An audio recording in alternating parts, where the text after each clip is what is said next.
Episode 4. The Seduction of Control. Scene 1. When the map replaced the land. The planning room no longer slept. Lights burned through the night, unwavering and pale. Maps covered every wall.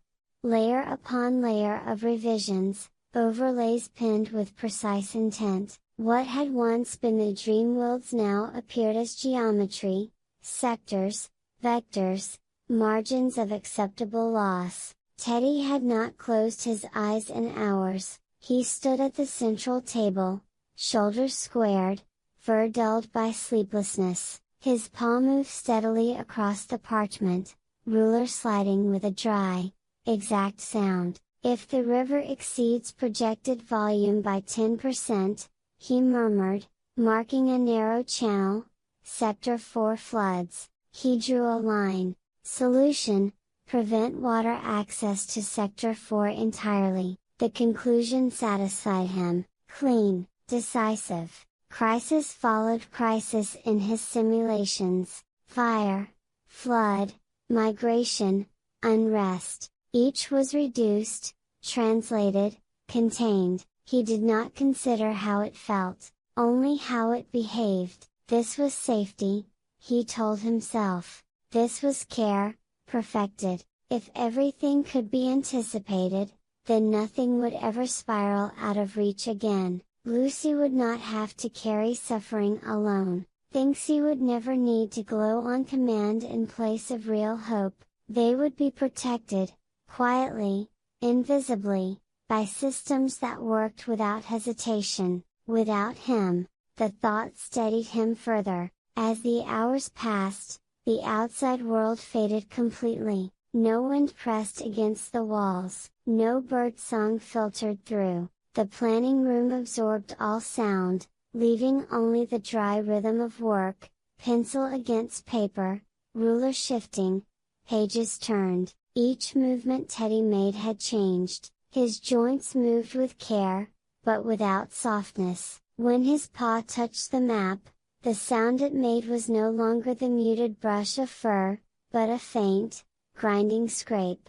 Stone against surface. At one point, he paused over the glowing meadow. On the map, it was a shaded zone with irregular edges, a variable, a risk. He drew a straight line through it. The stroke was smooth, satisfying. On paper, it was only a boundary. In the living Dreamwilds, it severed a winding path. One little Mai used each evening to dance beneath the flickering lights. Teddy did not see the path. He did not see little Mai. He saw mitigation. He stepped back and surveyed the walls, now dense with order. The forest no longer moved. It waited, obediently, within his designs. A deep calm settled over him, not the warmth of connection, but the stillness of control, the kind that asked nothing back. Unaware of how much had already been lost, Teddy returned to his table and continued to draw. The map was becoming perfect, and the land, slowly, was disappearing.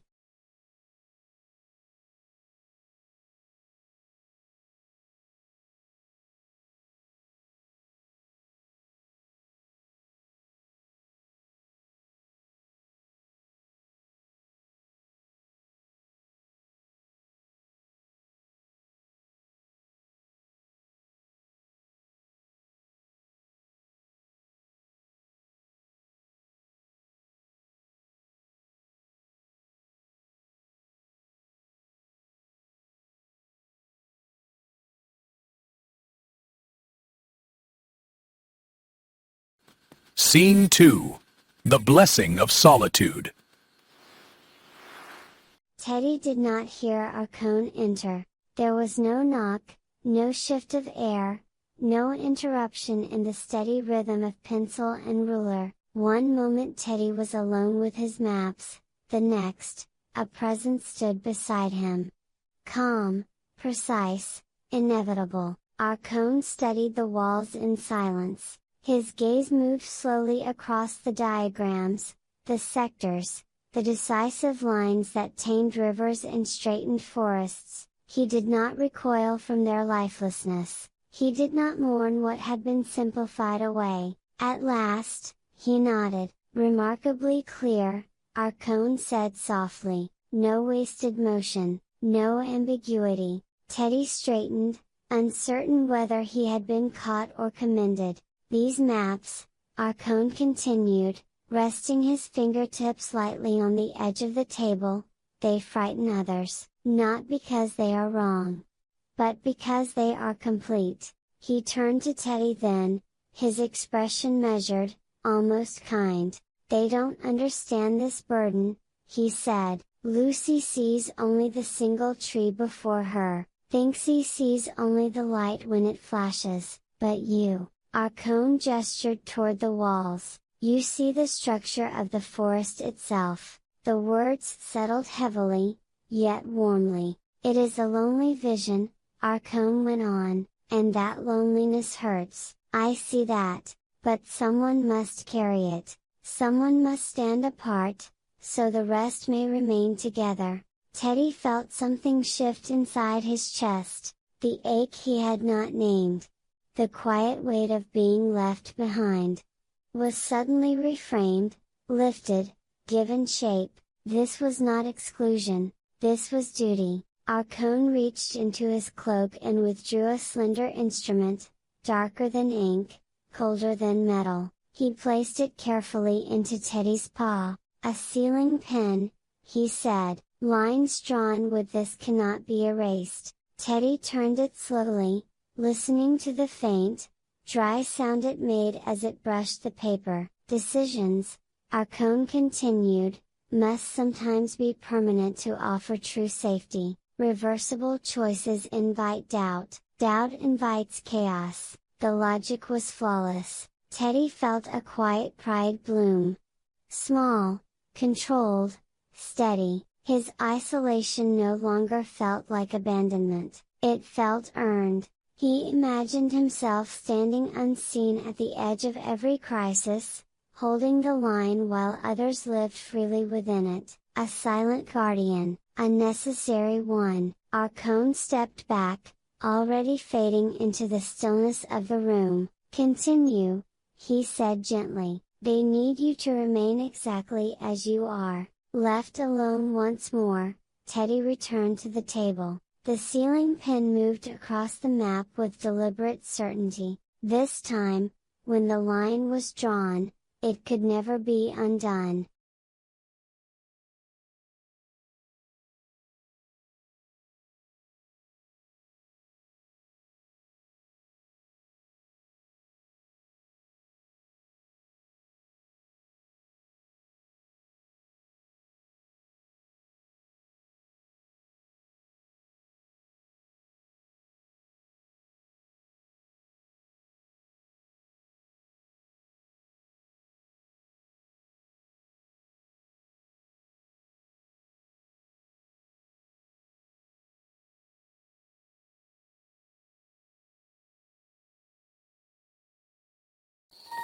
Scene 3. The Cost of Prevention. By dawn, the first protocol was complete. Teddy had given it a careful name. Preventive Measure 1.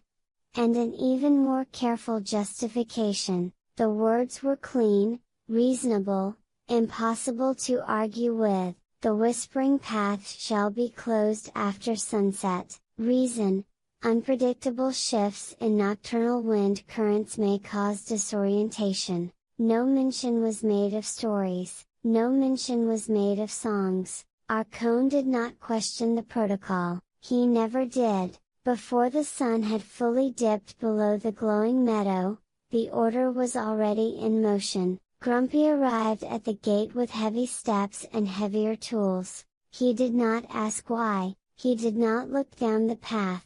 He drove the post into the earth, hung the sign, and pulled the gate shut. Thud! The sound was deep and final. It echoed longer than it should have, rolling through the trees as if the forest itself were drawing a slow, reluctant breath.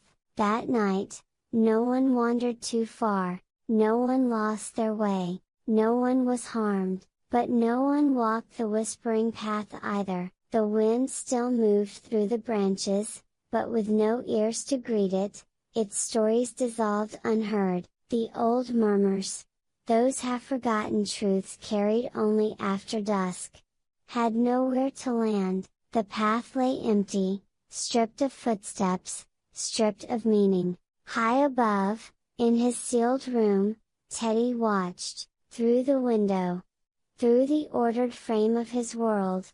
He saw the path resting in perfect stillness, no figures, no flickering lanterns, no risk. He felt the tension in his chest ease. No risks, he murmured, it works. The silence pleased him, it confirmed the model. The system was behaving exactly as predicted. Teddy turned back to his maps, already considering the next variable to remove. He did not hear what was missing, and so, without intending it, without even noticing, he erased a small but living part of the Dreamwild, not with cruelty, but with care.